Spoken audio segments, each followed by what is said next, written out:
battre. Et vous savez pourquoi je sais qu'ils paniquent? Parce que chaque fois qu'ils paniquent, ils tournent et ils retournent à leurs fondamentaux.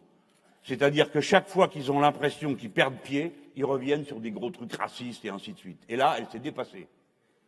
Parce que, comme ils avaient déjà injurié la moitié de la Terre, la quasi-totalité des gens qui n'ont pas sa religion, alors que faire? Eh ben, elle a trouvé une nouvelle cible, les gosses. Faut le faire, hein. Moi, je pensais que même les racistes, ils respectaient les gosses, ou les xénophobes. Je dis bon, parce qu'on est tous les mêmes, hein. Vous savez, c'est un invariant d'échelle. Tout le monde, partout dans le monde, on a le même réflexe. C'est-à-dire, si un gosse tombe, qui que vous soyez, quel que soit votre âge, où que vous soyez, vous vous avancez pour l'empêcher de tomber. C'est un geste, un réflexe. Hein. C'est pas pareil quand c'est un adulte. Si quelqu'un tombe, vous commencez par faire « Eh là là !» hein. Si c'est un gosse, pof. Donc c'est pour dire que c'est ce qu'il y a de plus profondément ancré dans le cœur d'un être humain. C'est protéger les plus petits. C'est de ça dont on parle ce soir, protéger celui qui a le plus besoin des autres. Eh bien, elle trouve le moyen de dire « Je considère que la solidarité nationale doit s'exprimer à l'égard des Français. » Je n'ai rien contre les étrangers, moi. Heureusement, parce que qu'est-ce qu'elle ferait? Mais je leur dis, si vous venez dans notre pays, ne vous attendez pas à ce que vous soyez pris en charge, à être soignés, que vos enfants soient éduqués gratuitement. Maintenant, c'est terminé. Je relis. Ne vous attendez pas à ce que vous soyez soignés. Eh bien ça, c'est pas une bonne idée du tout. Parce que celui qui est malade, il est malade et rend malade les autres si on ne le soigne pas. Donc, si elle veut que la solidarité nationale doit s'exprimer à l'égard des Français, il faut soigner les étrangers. Il n'y a pas le choix. Deuxièmement, que vos enfants soient éduqués gratuitement. Ah, mais ça, c'est pas de la solidarité.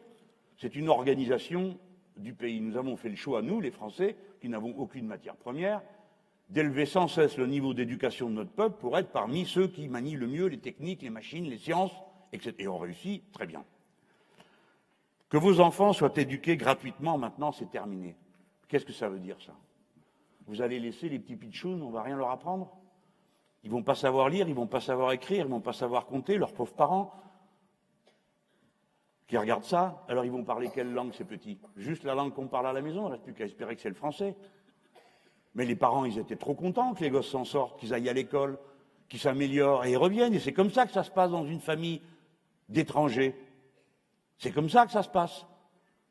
Et c'est ça que vous voulez arrêter? Vous allez faire quoi? Dire non, toi, on ne veut pas de toi. Alors, le gosse, il a son copain dans la cité ou sa copine, peut-être qu'il est allé, ils jouent ensemble, etc. Mais à l'heure d'aller à l'école, toi non.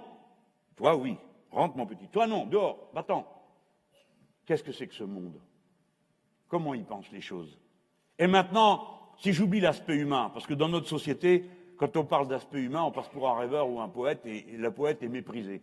Alors que moi, je considère que c'est la principale vertu de l'esprit. Mais bon, si on met ça de côté, qu'est-ce que c'est que cette bêtise de croire qu'une société va être meilleure avec des ignorants? Mais il n'y a que des ignorants pour croire ça. La société est meilleure plus nous sommes éduqués. Et être éduqué, c'est pas seulement apprendre, comme certains croient, des choses qui servent à quelque chose, comme ils disent. C'est tout ce qui développe la personne humaine. À l'école, on apprend aussi de la musique, on apprend de la littérature, on lit des poèmes, on fait des dessins, et toutes ces choses vous transforment en un être humain meilleur. Et quand vous êtes meilleur, vous, alors toute la société est meilleure. C'est le pari sur lequel repose l'humanisme progressiste que nous incarnons. Le républicanisme. Bon, j'arrête avec elle parce qu'elle va nous rendre malades.